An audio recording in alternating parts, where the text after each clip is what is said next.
But she later told a pretrial hearing that she made that up, according to a report by the Associated Press in 2004.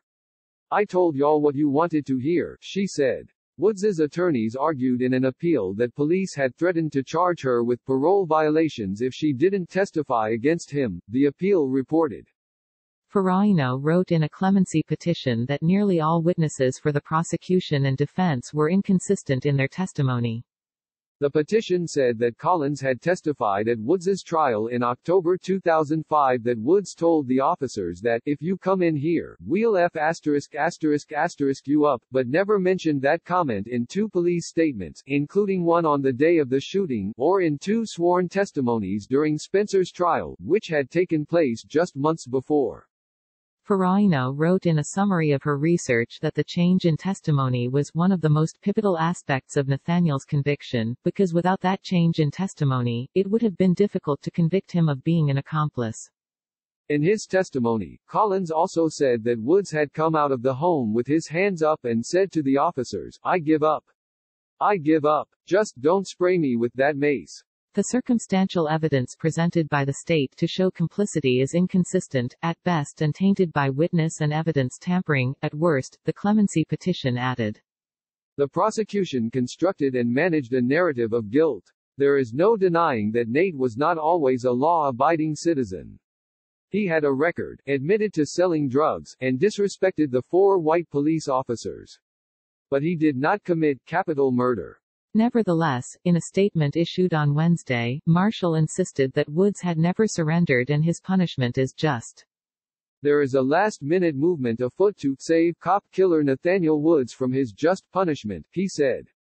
The message of that movement is encapsulated by the headline of a press release sent out today, which declared, "Surrendered an innocent man set to die." That headline contains 2 falsehoods and 1 truth. The falsehoods are the descriptors, surrendered, and innocent, neither apply whatsoever to Nathaniel Woods, whose actions directly caused the deaths of 3 policemen and injury to another. The truth is, set to die. Nathaniel Woods was correctly found guilty and sentenced to death by a jury of his peers, and that sentence is set to be carried out tomorrow. That is, justice, is set to be carried out tomorrow. The only injustice in the case of Nathaniel Woods is that which was inflicted on those 4 policemen that terrible day in 2004. Marshall has been contacted for additional comment. Pamela Woods said Marshall's letter and statement had infuriated her. "It's a modern-day lynching," she told Newsweek. "We're really upset about it because the Attorney General knows that my brother is innocent, but for some reason, he wants to lynch a black man. They don't care about the facts of the case." She described her brother as a loving and caring father to his 3 children, aged 18, 20 and 22, and his 3 young grandchildren. "They just lost their mom to lung cancer and now they're trying to take their dad from them," she said. Pamela Woods added that her brother had turned his life around when he was arrested. The reason he was even there was because he was helping a pregnant girl who was homeless, she said. He had turned his life around. He started construction work. The only reason he was there was because he was trying to help someone because that's the type of person he is. He has a really big heart. I just want people to know he's an innocent man. They can read that for themselves. It's not just coming from my mouth. It's wrong in so many ways, I can't explain. We know and the world knows that he's an innocent man. We all know that he's innocent. So for Governor Ivey, and her staff, or whoever, the Attorney General, to want to execute him knowing this information, it's just plain murder.